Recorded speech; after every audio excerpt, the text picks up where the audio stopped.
உறவுகள் அனைவருக்கும் அன்பான வணக்கங்கள்.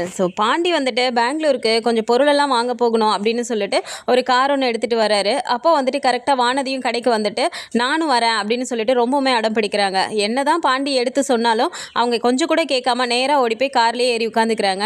போகிற இடத்துல எவ்வளோ நேரம் ஆகுதோ தெரியல வானதி, நீ தேவையில்லாமல் பிரச்சனை பண்ணிட்டு இருக்காத. உன் வீட்டில் வந்துட்டு பிரச்சனை பண்ணுறாங்களோ என்னவோ எனக்கு தெரியல, ஆனால் நீ தான் உனக்கு கஷ்டத்தை ஏற்படுத்திக்கிறேன்னு எனக்கு தோணுது அப்படின்னு பாண்டி எவ்வளவோ எடுத்து சொன்னாலும், ஆமாம் அன்னைக்கே உன் கடை திறப்பு விழாவுக்கு 10 மணி வரைக்கும் இங்கே தானே இருந்தேன், யாராவது என்னை தேடி வந்தாங்களா? அதெல்லாம் நான் பார்த்துக்கிறேன் பாண்டி, நீ சொன்னால் கேட்க மாட்டேன், நான் காரில் போய் ஏறி உட்கார்றேன் அப்படின்னு சொல்லிட்டு அவங்க காரில் ஏறி உட்காந்துடுறாங்க. அதுக்கப்புறமா பாண்டி கூட அவங்க பெங்களூருக்குமே போயிடுறாங்க. பெங்களூருக்கு போனாலும் ஒரு கடையில் பர்ச்சேஸ் பண்ணி முடிச்சாச்சு. அடுத்ததுக்கு வந்துட்டு பார்த்தா 7 மணிக்கு தான் அடுத்தது கிடைக்கும்னு சொல்கிறாங்க. உடனே இங்கே வானதி இருந்துட்டு, என்ன கொஞ்சம் கூட பொறுப்பே இல்லாமல் இருக்க, இப்போவே மணி 5 ஆயிருச்சு, 7 மணிக்கு மேலே நீ வந்துட்டு பொருளை வாங்கிட்டு அதுக்கப்புறம் கிளம்புனா நம்ம எப்போ போய் சேருது? இப்போ கிளம்புனாலே 5 மணி நேரம் ஆகும், இன்னும் 7 மணிக்கு கிளம்பி நடுராத்திரிக்கு எனக்கு வீட்டுக்கு போட சொல்றியா? ஒரு பொம்பளை பிள்ளையை கூப்பிட்டு வந்திருக்கோன்னு உனக்கு கொஞ்சம் கூட பொறுப்பே இல்லையா? அப்படிலாம் சொல்லிட்டு ரொம்ப வானதி பேசும்போது இந்த இடத்துல பாண்டிக்கு ரொம்பவுமே கோவம் வந்துடுது. அவர் பயங்கரமாக திட்ட ஆரம்பிச்சிடுறாரு. இதுக்கு தானே நான் அப்போவே சொன்னேன், எங்கேயாவது கேட்டியா நீ பாட்டுக்கு உன் அவசரத்துக்கு கிளம்பி வந்துட்டு யார் என்ன கஷ்டப்பட்டாலும் உனக்கு என்ன, உனக்கு உன் சந்தோஷம் முக்கியம் அவ்வளோதானே அப்படின்னு சொல்லிட்டு இவர் ரொம்ப திட்டவும் உடனே அவங்க ரொம்பவும் அப்படியே இது பண்ணிட்டு, என்ன பாண்டி இப்படியெல்லாம் நீ பேசுகிற அப்படிங்கிறாங்க. பின்ன என்ன நீ பண்ணுறதெல்லாம் உனக்கே நல்லா இருக்கா அப்படிங்கிறாங்க. வரும்போது ஜாலியாக அவங்ககிட்ட பேசிட்டு தானே வந்தேன், ஏன் இப்போ மட்டும் இப்படி பேசுகிற அப்படிங்கிறாங்க. நீ எங்கே பேசிட்டு வந்த? வண்டியில் ஹைவேஸில் என்னால் இறங்கி ஓட முடியல, அதனால நான் பொறுத்துட்டு எல்லாத்தையும் வண்டி ஓட்டிகிட்டு இருக்கேன். எப்போ பாரு ஏதாவது கேள்வி கேட்டே சாவடிச்சிட்டு இருக்க, என்னதான் என்ன பண்ண சொல்கிற? நான் அப்போவே சொன்னல அப்படிங்கிறாங்க. சரி சரி பரவாயில்ல விடு அப்படின்னு சொல்லிட்டு அவங்க அமைதியாக உட்காந்துட்டு இருக்காங்க. 7 மணிக்கு அப்படிங்கிறது 7:30 மணி கூட ஆகிடுது, லேட் ஆகிடுது. அதுக்கப்புறமா அவங்க பொருளெல்லாம் வாங்கிட்டு அங்கேருந்து கிளம்புறதுக்கே 8 மணி ஆகிடுது. வீட்டுக்கு வந்து பார்த்தா 9 மணி ஆகுது, 10 மணி ஆகுது. வீட்டுக்கு வானதி வரவே இல்லை. அப்படிங்கும்போது வீட்டில் வானதியோட அப்பா அம்மா அவங்க அண்ணன் 3 பேருமே டென்ஷனாக உட்காந்துட்டு இருக்காங்க. அப்போ வந்து வானதியோட அண்ணன் கத்த ஆரம்பிச்சிடுறாங்க. அம்மா இங்கே பாருமா, எல்லாமே நீ கொடுக்குற இடம் தான், ஒரு பொம்பளை பிள்ளை வீடு 10 மணி ஆயிடுது, இன்னும் அவள் வீட்டுக்கு வராமல் இருக்கா, என்னதான் அவன் நினச்சிட்டு இருக்கா அப்படிங்கிறாங்க. நீ என்னடா என்னமோ அவள் நான் சொல்கிறத கேட்டு தான் நடக்கிற மாதிரி பேசிகிட்டு இருக்க, அவள் யாரை தான் மதிக்கிறா அப்படிங்கிறாங்க. இல்லைம்மா இப்படியே விட்டால் சரி வராது, மணி பாரு இருக்க ஆகிட்டே இருக்கு, 10ங்கிறது இப்போ 10:30 மணி ஆயிடுச்சு, அவள் எப்போ தான் வருவா அப்படின்றாங்க. நீ முதல்ல அவளுக்கு ஃபோனை போடுறா, அப்பையிலேருந்து நான் ஃபோன் பண்ணிட்டு இருக்கேன், அவள் ஃபோனே எடுக்க மாட்டேங்கிறா அப்படின்றாங்க. சரின்னு சொல்லிட்டு ஃபோன் பண்ணால் ஃபோன் போய்கிட்டே இருக்க, எடுக்க மாட்டேங்கிறாங்க. அப்போவுமே பாண்டி சொல்கிறாரு, இங்கே பாரு வானதி, நீ தேவையில்லாமல் பிரச்சனையை எழுத்துட்டு இருக்க, அவங்க தான் ஃபோன் பண்ணுறாங்களே, ஃபோன் அட்டன் பண்ணி பேசு அப்படின்றாங்க. பாண்டி வீட்டிலேருந்து வரல பாண்டி, எனக்கு என் ஃப்ரெண்டுங்க தான் ஃபோன் பண்ணுறாங்க அப்படின்றாங்க. எந்த ஃப்ரெண்டு உனக்கு 10 மணிக்கு ஃபோன் பண்ணிட்டு இருக்காங்க, என்ன யார்கிட்ட நீ கதை சொல்லிட்டு இருக்க அப்படின்றாங்க.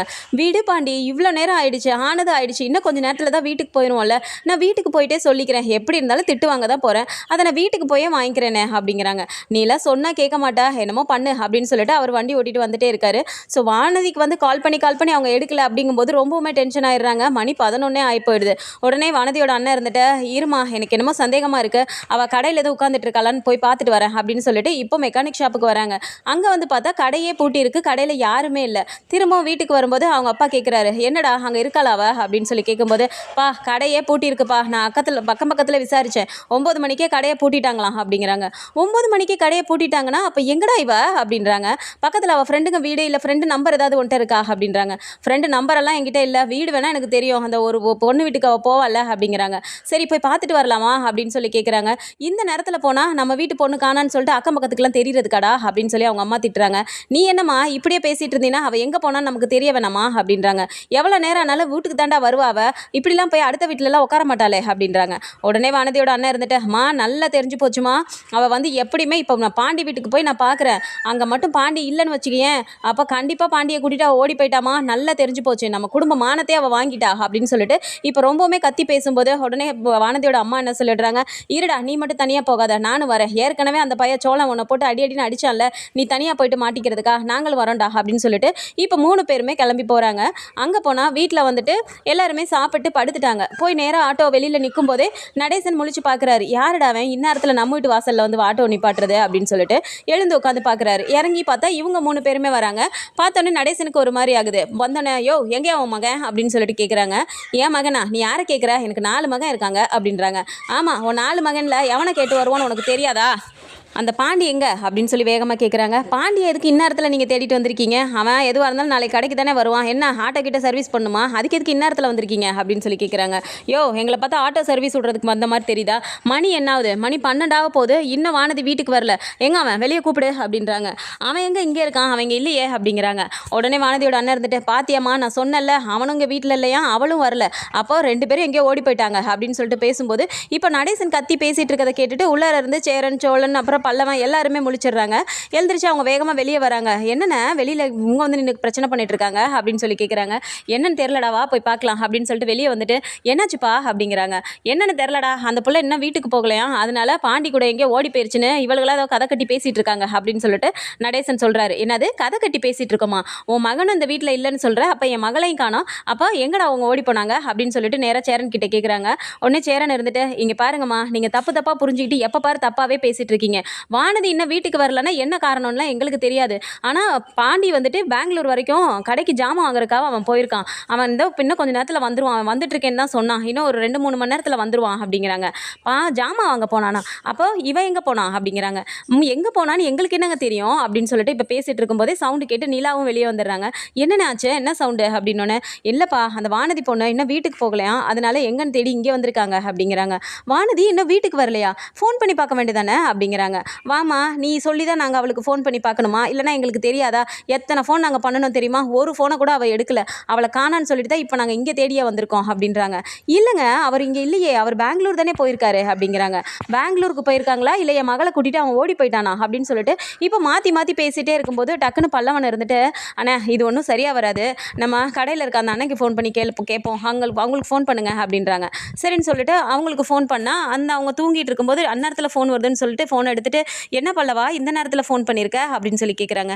அண்ணா ஒன்றும் இல்லைண்ணே, பாண்டியனை பெங்களூருக்கு போச்சு, வானதியை காணான்னு சொல்லிட்டு இவங்க தேடிட்டு வந்து நிற்கிறாங்க. வானதி எதுவும் கடைக்கு வந்துச்சா அப்படின்னு சொல்லி கேட்குறாங்க. வானதி கடைக்கு வந்துச்சாவா? என்னப்பா கேட்டுக்கிட்டு இருக்க? வானதியும் தானே பாண்டி கூட போயிருக்கு அப்படின்னு சொல்லி அவர் சொல்கிறாரு. வானதியும் பாண்டி கூட போயிருக்கா, அப்போ பெங்களூருக்கு 2 பேரும் தான் போயிருக்காங்களா அப்படின்னு சொல்லி கேட்குறாங்க. ஆமாம் பல்லவா, 2 பேரும் தான் போனாங்க. ஆனால் பாண்டியனை எவ்வளவோ வேணான்னு தான் சொல்லிச்சு, இந்த வானதி தான் கேட்காம வேகமாக போய் காரில் ஏறி உட்காந்துக்குச்சு அப்படின்னு சொல்லி சொல்கிறாங்க. இதையுமே ஸ்பீக்கரில் போட்டு பேசிகிட்டு இருக்கும்போது அதையுமே கேட்குறாங்க. கேட்டுட்டு இப்போ அவங்கள பார்த்து சொல்கிறாங்க, சேரனை பார்த்தீங்களா, என் தம்பி வந்துட்டு வேணான்னு தான் சொல்லியிருக்கான், உங்கள் பொண்ணு தான் வண்டியில் ஏறிட்டு போயிருக்கு அப்படின்னு சொன்னோன்னே இப்போது வானதியோட அப்பா வந்து தலையிலே அடிச்சுக்கிறாரு. நம்ம புள்ள சரியில்லாமல் யாரையும் நம்ம வந்து எதுவுமே பேச முடியாது அப்படின்னு சொல்லி சொல்கிறாங்க. உடனே வானதியோட அம்மா, டே அவளுக்கு நீ ஃபோன் பண்ணுடா அப்படின்றாங்க. ஃபோன் பண்ண திரும்பவும் ஃபுல்லாக ஃபோன் போய் கட் ஆகுது, அப்பயுமே எடுக்க மாட்டேங்கிறாங்க. இவன் என்ன நினச்சிட்டு பண்ணிட்டு இருக்கான்னு தெரியல, எந்த தைரியத்தில், இவன் நிற்க தைரியத்தில் தானே அவள் பண்ணிட்டு இருக்கா, இன்றைக்கி 1 இல்லை 2 பார்த்தே ஆகணும் அப்படின்னு சொல்லிட்டு அவங்க அப்படியே உட்காந்துட்டே இருக்காங்க கீழவே வாசலில். உடனே வந்துட்டு சேரன் வந்து, ஹே நீ பாண்டிக்கு ஃபோன் பண்ணுறா அப்படின்றாங்க. பாண்டிக்கு ஃபோன் பண்ணால் பாண்டியுமே ஃபோன் எடுக்க மாட்டேங்கிறாங்க. ஏன்னா அவங்க ட்ரைவ் பண்ணிட்டு இருக்காங்க அப்படிங்கும்போது ஃபோனை அவங்க எடுக்கவே இல்லை. இதை பார்த்த உடனே இவங்களுக்கு ரொம்பவுமே என்ன சந்தேகமாகுது. பார்த்தீங்களா, நான் சொன்னேன்ல அவன் பெங்களூருக்கு போகிறேன்னு சொல்லிட்டு என் பிள்ளைய எங்கேயோ இழுத்துட்டு ஓடிட்டான், இல்லைனா அவன் ஃபோனை எடுத்து பேச வேண்டியதானே, எதுக்கு அவன் ஃபோன் எடுக்க மாட்டேங்கிறான் அப்படின்னு சொல்லிட்டு அவங்க ரொம்பவுமே பிரச்சனை பண்ணிட்டு இருக்காங்க. ஸோ நைட் நேரத்தில் இப்படிலாம் கத்தி பிரச்சனை பண்ணிட்டு இருக்கும்போது அக்கம் பக்கத்தில் இருக்கவங்கலாம் வரதோட கார்த்திகா வீட்டில் இருந்துமே வந்துடுறாங்க. வந்து பார்த்துட்டு அவங்க எல்லாருமே இருக்கிறதுக்கு வாய்க்கு வந்ததெல்லாம் பேசிகிட்டு இருக்கும்போது நிலாவுக்கு ஒன்றுமே புரியல. இங்கே பாருங்க, எதுவாக இருந்தாலும் இது எங்கள் வீட்டு பிரச்சனை, நாங்கள் பார்த்துக்குறோம், நீங்களாம் தயவு செஞ்சு போங்க அப்படின்னு சொல்லிட்டு நிலா சொல்கிறாங்க. உடனே வானதியோட அம்மா இருந்துட்டு, எதுடி உன் வீட்டு பிரச்சனை, என் பிள்ளைய வந்து அவன் இழுத்துட்டு ஓடுவான், இதை வந்து ஊர் ஜனம் கேட்டாங்கன்னா உன் வீட்டு பிரச்சனைன்னு சொல்லுவியா, போய் நீ இந்த குடும்பத்தில் எப்படி வந்து இருக்கியோ தெரியல அப்படின்னு சொல்லிட்டு அவங்களும் ஒரு சைடு பேச ஆரம்பிச்சிடுறாங்க. யாருக்குமே எதுவுமே பேச முடியல. ரொம்ப அந்த பிரச்சனை போயிட்டே இருக்கும்போது பார்த்தா கொஞ்சம் நேரம் கழிச்சு கார் வருது. கார் வந்தோடனே பார்த்தா பாண்டிக்கு ஒரு மாதிரி ஷாக் ஆகுது. வீட்டு வாசலில் எல்லாருமே நிற்கிறாங்கும் போதே காருக்குள்ளே வச்சு வானதியை பயங்கரமாக திட்டுறாரு. இதுக்கு தான் நான் சொன்னேன், எங்கேயாவது நீ சொல்கிறத கேட்குறியா, இங்கே பாரு உங்கள் வீட்டிலேருந்து வந்து எல்லாரும் எங்கள் வீட்டில் எப்படி பிரச்சனை பண்ணிட்டு இருக்காங்கன்னு, இதெல்லாம் எனக்கு தேவையா, நான் ஜாமான் வாங்க தானே போனேன், இப்போ என் வீட்டில் இருக்கவங்களும் தேவையில்லாமல் உன்னால் கஷ்டப்படணுமா, அங்கே பாரு இந்த டைமில் எங்கள் அண்ணிலாம் வெளியே வந்து நின்றுட்டு இருக்காங்க அப்படின்னு சொன்னோன்னே இப்போ வானதிக்கு ரொம்பவுமே ஒரு மாதிரி ஆயிடுது. ஓ அப்போ நீ என்னை கூட்டு போனதெல்லாம் உனக்கு பெருசு இல்லை, உன் அண்ணி இந்த நேரத்தில் வெளியே வந்து அவங்க அசிங்கப்படுறாங்கிறது உனக்கு பெருசாக இருக்கா அப்படிங்கிறாங்க. இங்கே பாரு வானதி, ஒரு அளவு தான் உனக்கு, நீ ரொம்ப பேசிகிட்டு இருக்க, இந்த டைமில் அவங்களாம் வந்து அவங்களாம் எப்படி இருக்கவங்க தெரியுமா, அவங்க என்ன மாதிரி ஆளுன்னு தெரியுமா, எதுக்கெடுத்தாலும் நீ அவங்கள ஒரு மாதிரி தான் பேசிகிட்டு இருக்க, அவங்களாம் இப்போ இந்த டைமில் தூங்கிட்டு இருக்கவங்க வெளியில் வந்து நின்று உங்கள் வீட்டு ஆளுங்களால் இப்படிலாம் அசிங்கப்படணும்னு ஏதாவது இருக்கா அப்படின்னு சொல்லிட்டு அவர் வண்டிக்குள்ளாரே திட்டிகிட்டு இருக்கும்போது அவங்க வண்டியை விட்டு இறங்காமல் இருக்காங்கங்கும்போது இப்போது வானதியோட அம்மா வந்துட்டாங்க, ஆனால் வண்டிக்குள்ளாரே நிற்கிறாங்க. அப்போ கல்யாணத்தை பண்ணிட்டு வந்துட்டானோ அப்படின்னு சொல்லி சொல்கிறாங்க. உடனே சேரன் இருந்துட்டு, இங்கே பாருங்க நீங்கள் நினைக்கிற மாதிரிலாம் எதுவுமே இருக்காது, என் தம்பி அப்படிலாம் எங்களை கேட்காம பண்ண மாட்டான் அப்படிங்கிறாங்க. என்னத்த பெரிய தம்பிங்கிற, உன் குடும்ப லட்சணம் தான் எல்லாத்துக்குமே தெரியுமே அப்படின்னு சொல்லி பேசிட்டு இப்போ நேராக காருக்கு போயிட்டு பிடிச்சி காரை திறந்து வானதியை பிடிச்சி இழுன்னு இழுக்கிறாங்க. வெளியே இழுத்த கையோட அப்படியே போட்டு செம்ம அடி அடிக்கிறாங்க. அப்போ வந்துட்டு பாண்டி போயிட்டு இங்கே பாருங்க அடிக்காதீங்க அப்படிங்கிறாங்க. டே ஏன் பொண்ணை நான் என்ன வேணா பண்ணுவேன், ஏதாவது வந்து பேசிட்டு இருந்தா உனக்கு அவ்வளோதான் மரியாதை அப்படின்னு சொல்லி திட்டுறாங்க. உடனே சேரன் டக்குன்னு கூட்டிட்டு வந்துட்டு டே எதுக்குடா நீ அந்த பொண்ணெல்லாம் கூட்டிட்டு போன அப்படிங்கிறாங்க. ஆனால் என்ன எவ்வளவோ சொன்னேனே கேட்காம வந்து வண்டியில் ஏறி உட்காந்துட்டானே என்ன என்னென்ன பண்ண சொல்கிற அப்படின்னு சொல்கிறாங்க. ஸோ இந்த இடத்துல வந்து வானதியோட அண்ணன் ஒன்று சொல்ல சோழன் ஒன்று சொல்ல அப்படியே 2 பேருக்குமே பயங்கர சண்டை வந்துடுது. ஸோ சோழன் மேலே போய் வந்து வானதியோட அண்ணன் கை வைக்கும்போது பாண்டிக்கு கோவம் வந்துடுது. வேகமாக போயிட்டு பாண்டி வந்துட்டு வானதியோட அண்ணனை அடிக்கும்போது இப்போ நேராக போயிட்டு வானதி திட்டுறாங்க. என்ன எதுக்காக இப்போ நீ அவனை அடிக்கிற அப்படின்னு சொல்லி கேட்குறாங்க. என்ன நானும் பார்த்துட்டே இருக்கேன், அவன் என்னென்னவோ என் குடும்பத்தை பற்றி தப்பு தப்பாக பேசிகிட்டு இருக்கான், இதெல்லாம் பார்த்துட்டு நான் இருக்கணுமா அப்படிங்கிறாங்க. என்ன பெரிய உன் குடும்பம்னு பேசிகிட்டு இருக்க, உன் குடும்பத்துக்கு தான் மான மரியாதை இருக்கா, ஏன் எனக்கு என் குடும்பத்துக்குலாம் இல்லையா அப்படின்றாங்க. உடனே வானதிக்கும் பாண்டிக்கும் இந்த இடத்துல ரொம்ப சண்டை வந்துடுது. அப்படி உன் குடும்ப மானக்கு பார்க்கணும் அப்படின்னா நீ என் கூட வந்திருக்கவே மாட்டேடி, கொஞ்சமாவது உன் அப்பா அம்மாவுக்கு பயம் இருந்திருந்துன்னா நீ பயந்துக்கிட்டு நீ போயிருந்திருப்ப. நான் காலையிலே உன்கிட்ட சொன்னேன், ரொம்ப பெரிய இவ மாதிரி பேசிட்டு வந்த, இப்போ அவங்க உங்க குடும்பம்லாம் சேர்ந்து வந்துருச்சுன்னொன்னே எங்கள் அண்ணனை வந்துட்டு அவன் கை நீட்டுமா அதை நான் பார்த்துட்டு உட்காந்துருக்கணுமா, என்ன பெரிய மான மரியாதைலாம் பேசுகிற, குடும்பத்துக்கு பயந்த பொன்னாடி நீ பயந்து இருந்திருந்தீங்கன்னா நீ என் கூட கிளம்பி வந்திருப்பியா அப்படின்னு சொல்லி பேசும்போது இப்போ வானதிக்கு ரொம்பவுமே ஒரு மாதிரி ஆயிடுது. இவங்க குடும்ப ஆளுங்களை விட்டு கொடுக்காம இப்போ கூட நம்மளை தானே பேசுகிறான் அப்படின்னு சொல்லிட்டு, என்ன பாண்டி இப்படிலாம் பேசிகிட்டு இருக்க, உனக்காக என் வீட்டில் நான் எவ்வளோ அடி வாங்கிட்டு இருக்கேன் தெரியுமா அப்படிலாம் பேசுகிறாங்க. உடனே கூடவே வானதியோட அம்மா இருந்துட்டு, பாருடி இவனை நம்பி தான் நீ போறேன்னு குதிச்சிட்டு இருக்க, அவன் குடும்பத்துக்கு ஒன்று அப்படின்னா அவன் குடும்பத்துக்கு கூட தான் நிற்பான், ஒன்னெல்லாம் அவன் பெருசாலாம் மதிக்க மாட்டான், அவன் குடும்பமா நீயா அப்படின்னு சொல்லி கேட்டால் அவனுக்கு அவன் குடும்பம் தான் முக்கியம், நீலாம் பெருசு கிடையாது, இப்படி ஒருத்தனுக்காக தான் நீ வந்துட்டு சொந்த குடும்பத்தையே எங்கள் எல்லாத்தையும் ஏற்றுக்கிட்டு இப்போ நீ அவன் கூடயே போயிட்டு வந்திருக்கியா நீ அப்படிங்கிறாங்க.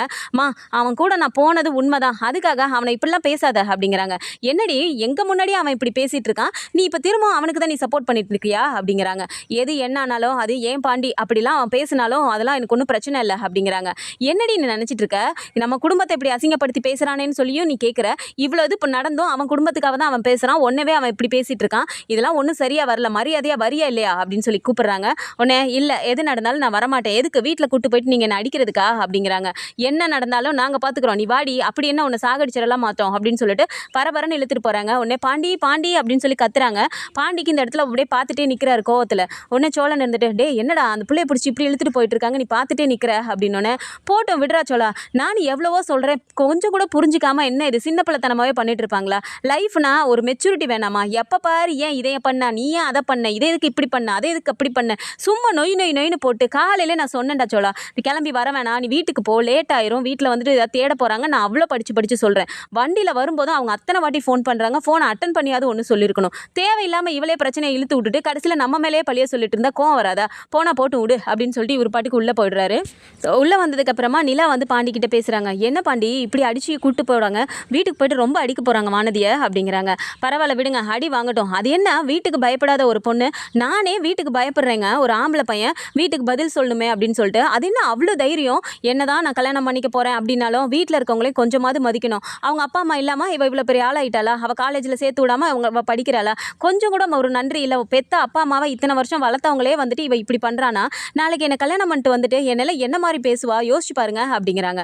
உடனே சோழன் இருந்துட்டு, பரவாயில்லடா பாண்டி நீ என்ன மாதிரிலாம் இல்லை, ரொம்ப அட்வான்ஸாக தான் நீ யோசிக்கிற அப்படின்னு சொல்லிட்டு இப்போ அப்படியே நிலா ஒரு மாதிரி பார்க்குறாரு. நிலா இவர் எதுக்கு இப்போ சம்மந்தமே இல்லாமல் இப்படி சொல்கிறாரு அப்படிங்கிற மாதிரி பார்க்குறாங்க. நீ வேற ஏன்டா சைடில் வந்துட்டு நீ வேற ஓத பேசிட்டு இருக்க அப்படிங்கிறாங்க. டேய் நான் உண்மையை தான்டா சொல்கிறேன், என்ன மாதிரி அவசரப்பட்டு இப்படிலாம் நீ பண்ணாமல் பொறுமையாக யோசிச்சு கல்யாணம் பண்ணுடா, கல்யாணங்கிறது ரொம்ப ரொம்ப வாழ்க்கையில் முக்கியமான ஒன்று, அதில் நம்ம தேர்ந்தெடுக்கிற ஆள் நமக்கு கரெக்டானவங்களா இருக்காங்களான்னு பார்த்து கல்யாணம் பண்ணோம், கல்யாணத்துக்கு அப்புறம் ஏதாவது ஒன்று சொதப்புன அவ்வளோதான்டா நம்ம மொத்த லைஃபுமே போயிடும், இதோ இப்போ நான் எப்படி நிற்கிறேன் பார்த்தியா, அந்த மாதிரி இல்லாமல் நீங்களாவது பார்த்து உங்கள் வாழ்க்கையை நல்லபடியாக அமைச்சிக்கோங்கடா அப்படின்னு சொல்லிட்டு இவர் போய் படுத்துடுறாரு. நிலாவுக்கு இந்த இடத்துல புரியவே இல்லை, இவர் எதுக்கு சம்மந்தமே இல்லாமல் இப்படி சொல்லிட்டு போகிறாரு, நம்ம என்ன பண்ணோம், நம்ம வந்து நம்மளை இவர் தான் ஏமாத்தினாரு, ஃப்ராடு பண்ணி கல்யாணம் பண்ணிக்கிட்டாரு, அந்த விஷயம் பிடிக்காம தான் நம்ம வந்து டிவோர்ஸ் வேணும்னு கேட்டோம், ஆனால் சம்மந்தமே இல்லாமல் இவர் எதுக்கு இப்படி பேசுகிறாரு அப்படின்னு சொல்லிட்டு இவங்க யோசிச்சுட்டு இருக்காங்க. ஆனால் இது வரைக்கும் ராகவ் வந்துட்டு ஸ்டேட்டஸ் வச்சதை வந்துட்டு சோழன் பார்த்துட்டாரு அப்படிங்கிறது இது வரைக்கும் நிலாவுக்கு தெரியல. அந்த கோபம் இல்லாமல் ராகவ் வந்துட்டு சோழன்கிட்டயே போயிட்டு அது என்னோட ஆள் அப்படின்னு சொன்னது இன்னும் மனசில் அவருக்கு கோவத்தை வரவழைச்சிருக்கு, அது இன்னும் அவருக்கு ஹர்ட் ஆகுற விஷயமும் அவங்களுக்கு தெரியல. ஸோ எப்படி போகுதுங்கிறத பொறுத்திருந்து பார்க்கலாம். இந்த மாதிரியான கதைக்களம் வந்தால் நல்லா இருக்கும்னு நினச்சிங்கன்னா மறக்காமல் நம்மளோட சேனலை சப்ஸ்கிரைப் பண்ணிக்கோங்க. அண்ட் வீடியோ பிடிச்சிருக்கு அப்படின்னா சின்னதாக லைக்கை மட்டும் கொடுத்துருங்க. தேங்க்ஸ் ஃபார் வாட்சிங்.